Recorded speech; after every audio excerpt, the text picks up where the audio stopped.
Electoral bond को सार्वजनिक न करने के विरोध में कांग्रेस ने स्टेट बैंक की मुख्य शाखा के सामने में धरना प्रदर्शन किया। एआईसीसी के निर्देश पर जिला कांग्रेस कमेटी ने स्टेट बैंक के सामने में धरना प्रदर्शन करते हुए न केवल केंद्र सरकार को बल्कि स्टेट बैंक प्रबंधन को भी जमकर कोसा।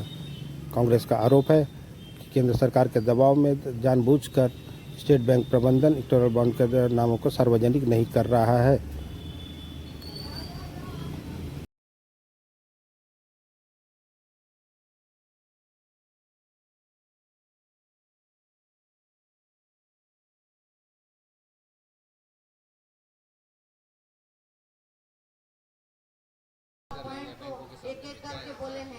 देखिए,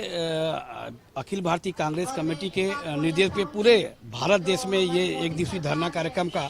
एसबीआई बैंक के सामने रखने का निर्णय लिया गया था। उसी के तहत आज हम समस्त कांग्रेस जन यहाँ बैठे हैं। पूरे देश को भी ये जानकारी हो गया है कि पिछले दिनों जो सुप्रीम कोर्ट में एक याचिका दायर की गई थी कि चुनावी बांड जो योजना लागू की गई थी उसको तत्काल रोक लगाया जाए, और रोक लगाने के पश्चात सुप्रीम कोर्ट के द्वारा भारतीय स्टेट बैंक को यह निर्देश जारी किया गया कि आप के पास जिन्होंने भी जो चुनावी बांड योजना जिन्होंने लिया है और जिन्होंने राजनीतिक पार्टियों को जो इन्होंने सहयोग चंदा दिया है, ऐसे लिस्टों को सार्वजनिक करें ताकि देश की जनता को भी मालूम चले कि कौन कौन से जो बड़े घराने हैं। और हमारे आदरणीय हमारे उपाध्यक्ष राहुल गांधी जी इस बात को ही कर रहे हैं, आज देश की जनता भी समझ रही है कि ये जो भारतीय जनता पार्टी की सरकार है ये केवल दो लोग ही सरकार है, अडानी अंबानी की सरकार। इन्हीं सब बात को लेकर हम स्टेट बैंक से हम मांग कर रहे हैं कि आप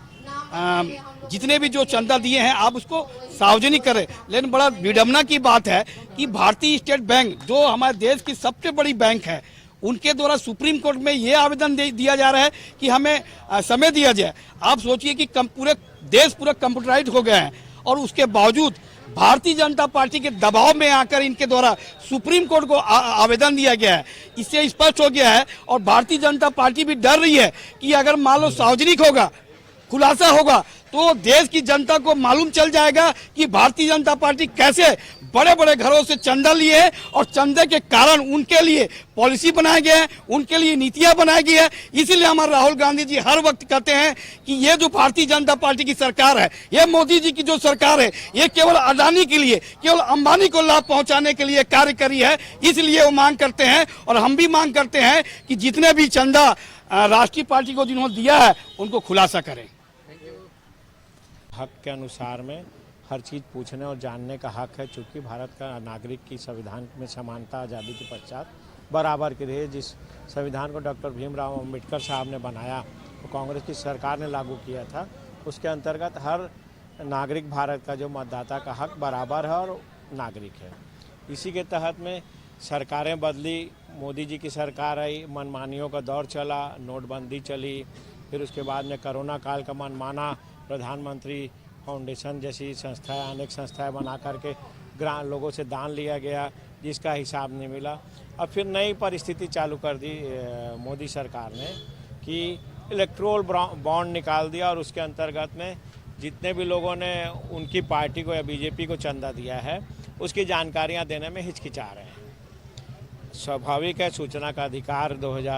अधिनियम 2005 में लागू हुआ कांग्रेस की सरकार में। इसके तहत बहुत सारी जानकारियों को उजागर होना चाहिए और हुआ भी। कई अच्छे और बुरे उसके मापदंड भी हुए, लेकिन जनता को उसका लाभ हुआ। उसके तहत में जनता ने जानना चाहा कि बीजेपी को कितने लोगों ने इलेक्टोरल बॉन्ड के माध्यम से चंदा दिया है, जिसको बताने के लिए बीजेपी या मोदी सरकार चाहती नहीं थी, जिसको लेकर के जागरूक जनता और जागरूक लोग सुप्रीम कोर्ट गए। माननीय सुप्रीम कोर्ट ने जो निर्देश दिया, जो फैसला दिया, उसके अंतर्गत में इलेक्टोरल बॉन्ड की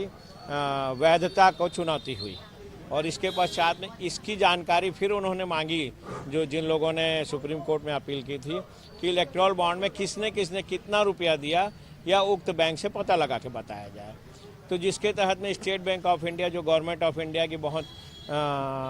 पुरानी और जब बैंकों का शासकीकरण हुआ तो उस ज़माने की जो एक बहुत अच्छी बैंक थी, उसके मतलब इज्जत या हौसले पे एक प्रश्न चिन्ह पैदा हो गया कि वह बैंक एक हलफनामा प्रस्तुत करता है कि जून के आखिरी महीने तक इस साल के वो पूरी जानकारी दे पाएंगे। जबकि कंप्यूटर युग आ गया,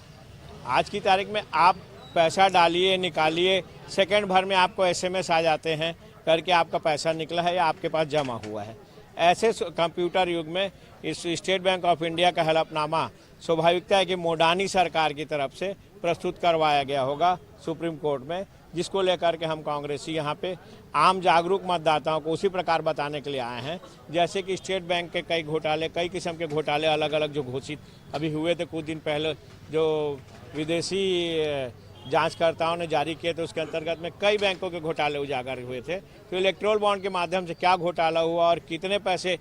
किन भारतीय राजनीतिक पार्टियों को प्राप्त हुआ, इसकी जानकारी इसलिए आवश्यकता थी कि हम ये चाहते थे कि जिन लोगों ने चंदा दिया उन्होंने क्या क्या घोटाला किया और क्या धमका करके बीजेपी ने चंदा लिया,